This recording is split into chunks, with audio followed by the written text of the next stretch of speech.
Paris, 1997. The paparazzi's flashes don't stop, even with Diana unconscious among the wreckage of a Mercedes. The world wept, believing it was a tragic accident. It wasn't. There is an inheritance the British monarchy never admitted, not of blood, not of titles, but of a pattern that has repeated itself for 5 centuries. Every woman of this lineage who tried to decide her own destiny was destroyed by the same machine. To understand it, we need to go back 500 years. If you've ever noticed that some stories repeat themselves, with different names in different centuries, as if the script was already written, you already belong to Afterthrone. Subscribe. 1514, England. Mary Tudor is 18 years old and is being sent to France as political currency. Her brother, King Henry VIII, has just negotiated her hand to King Louis XII of France, old, frail, with one foot in the grave. Mary was not consulted. Mary did not have that right. She was a princess, which meant her destiny belonged to the crown, not to her. But before she set sail, she did something dangerous. Charles Brandon, Duke of Suffolk, the king's closest friend, was the man she loved, and the two of them made a secret pact, completely illegal. If she were widowed, she would choose her next husband herself. Her, not the king. In a century where the king's word was law, defying Henry VIII meant signing your own death warrant. 82 days later, Louis XII was dead. Mary and Brandon married in secret in a small chapel on the outskirts of Paris, with a trembling priest and a handful of frightened servants as witnesses. When the news reached England, Henry VIII went silent. He summoned Brandon to a small room, sat behind a heavy oak desk, cleaned his fingernails with a dagger as he spoke, unhurried. To marry a princess without my authorization is treason, and treason is paid for with your head. He paused, smiled. But your head is worth more to me as a debt than as a trophy. He spared both their lives. And then came the real punishment. Not the scaffold, but something calculated to last far longer. He stripped them of everything, the French dowry, the jewels, the income from their titles. Left them noble in name, but ruined in practice. Then he forced them to marry a second time, publicly, on their knees, before the entire court, begging forgiveness while everyone watched. The love that had defied a king was turned into a spectacle of submission. And before closing the matter, Henry left one final sentence. Your children will live because I allow it. It was a warning disguised as mercy. Little did he know that centuries later, that same blood would flow through the veins of the most photographed woman in the world, carrying with it the full weight of that sentence. The children of Mary Tudor and Charles Brandon would exist, but under the permanent shadow of a crown that would never forget what their parents had done. Royal blood without royal rights. Tolerated presence never accepted. An open debt that the generations that followed would inherit without asking for it. 20 years later, Mary Tudor was dead, but the blood continued. Her granddaughter's name was Jane Grey. Jane Grey did not want power. While other young women at court competed for attention and advantageous marriages, Jane read Latin, Greek, Hebrew, philosophy, theology. Her tutor said he had never encountered a mind like hers. She was 15 years old and was, by consensus, one of the most educated women in England. The problem was that in 1553, knowledge was no shield against power. King Edward VI, Jane's cousin, Henry VIII's son, was dying, without heirs. And the Protestant lords who controlled the king's council had an urgent problem. The legitimate successor was Mary Tudor, Henry's Catholic daughter. It was not a question of being a woman, it was a question of faith and of power. A Catholic queen on the throne meant the end of everything they had built since the Reformation. Positions, influence, perhaps their very lives. They needed an alternative, urgently. Jane had Tudor blood. Jane had Protestant faith. The lords who controlled the council went further. They arranged Jane's marriage to the son of the most powerful man among them. That way, power would stay in the right hands. Jane was 16 years old. She wept when she found out. She begged, said she was not worthy, that there were others more prepared. No one listened. And Frances Brandon, Jane's mother, did not merely allow the plan, she participated in it. Frances negotiated, Frances agreed, Frances signed. She believed that her daughter on the throne was the right move, that the lords were trustworthy allies, that the plan would work. In July 1553, Jane Grey was proclaimed Queen of England. They brought her to the Tower of London, not as a prisoner, but as a monarch. They placed the crown on her head. The courtiers bowed with hollow smiles. Jane did not smile. Her lady-in-waiting recorded that the only time she saw Jane happy during that period was when she received a letter from her old tutor. For a brief moment, she was not a queen. She was just a girl who loved to study. It lasted 9 days. The people rallied to Mary Tudor, the legitimate heir, Henry VIII's daughter, whose claim to the throne was undeniable. The lords abandoned Jane one by one, each saving their own skin. And then came the betrayal that completes the story. Frances Brandon, the mother who had engineered everything, went to Queen Mary Tudor to beg for clemency for her own part in the plot. For herself, she left her daughter behind.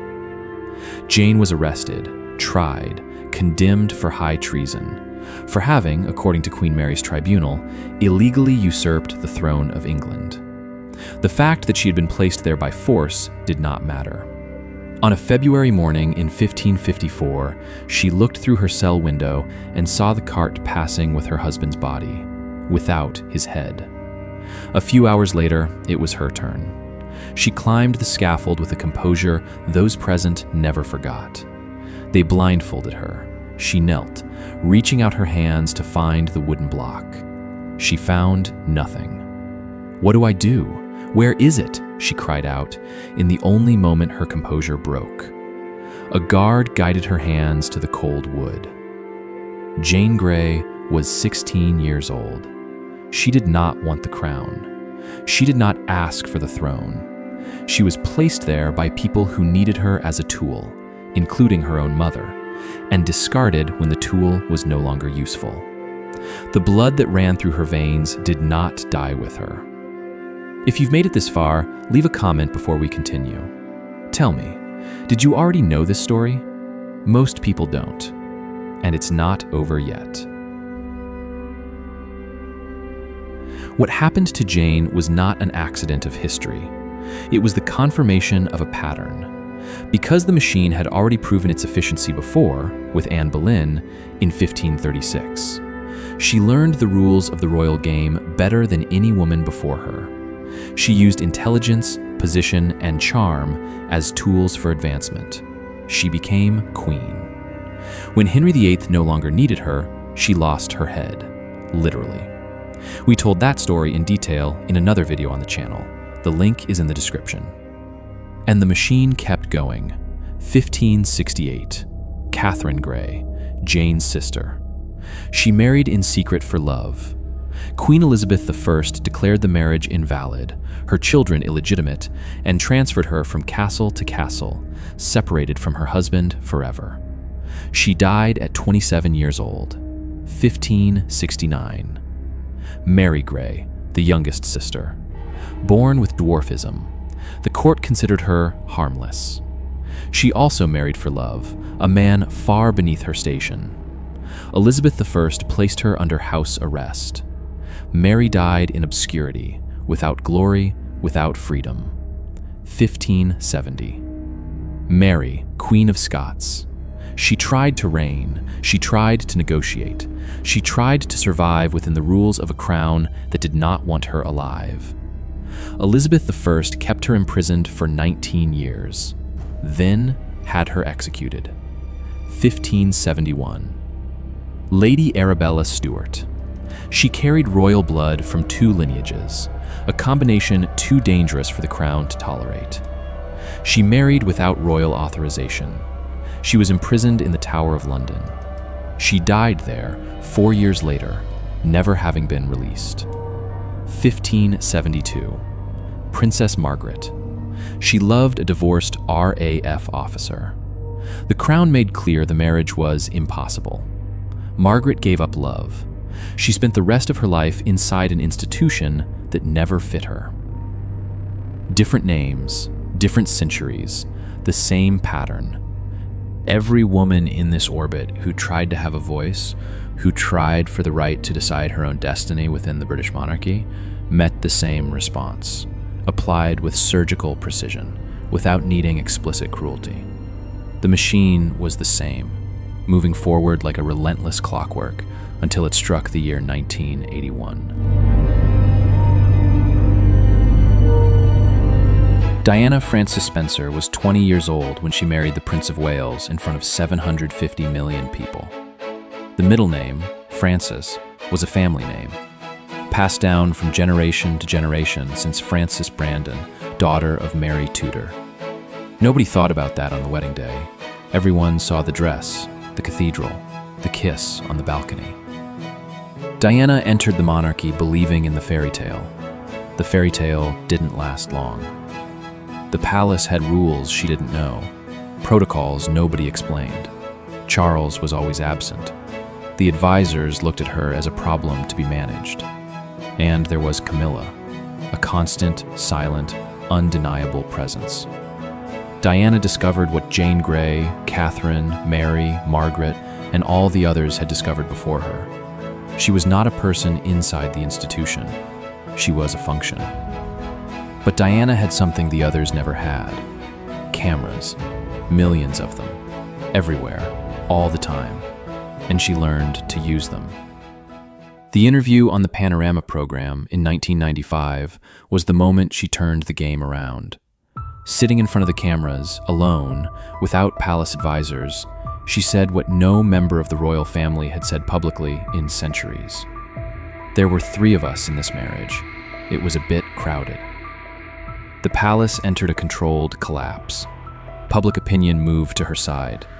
The monarchy, for the first time in decades, seemed vulnerable. Diana had found the weapon the others never had, the press, and she bet everything on it. Campaigns against landmines, embracing AIDS patients when the world was still afraid to touch them, calculated appearances, strategically released photographs. A narrative built image by image, publication by publication. The press adored Diana because Diana fed the press. It was a symbiotic relationship, until it wasn't. In the summer of 1997, Diana was with Dodi Al-Fayed in the Mediterranean. Photos of the couple circulated around the world. The paparazzi multiplied. Interest turned to obsession. And Diana realized she had lost control of the narrative she herself had created. On the night of August 30th, she was in Paris trying to escape the cameras she had cultivated for years. The Mercedes accelerated through the Alma tunnel. The weapon she had built to protect herself from the crown was what destroyed her. 500 years after Mary Tudor defied a king in a small French chapel, the pattern completed itself in a way no screenwriter would dare to invent. The crown survived, as it always had. Jane Grey was 16 years old and did not want the crown. Catherine Grey wanted only the man she loved. Mary Grey wanted only to exist. Mary, Queen of Scots, wanted only to reign. Arabella Stuart wanted only to choose. Margaret wanted only to love. Diana wanted to be seen as a human being inside a machine that had no space for that. None of them chose the destiny they had. All of them chose something the crown would not allow.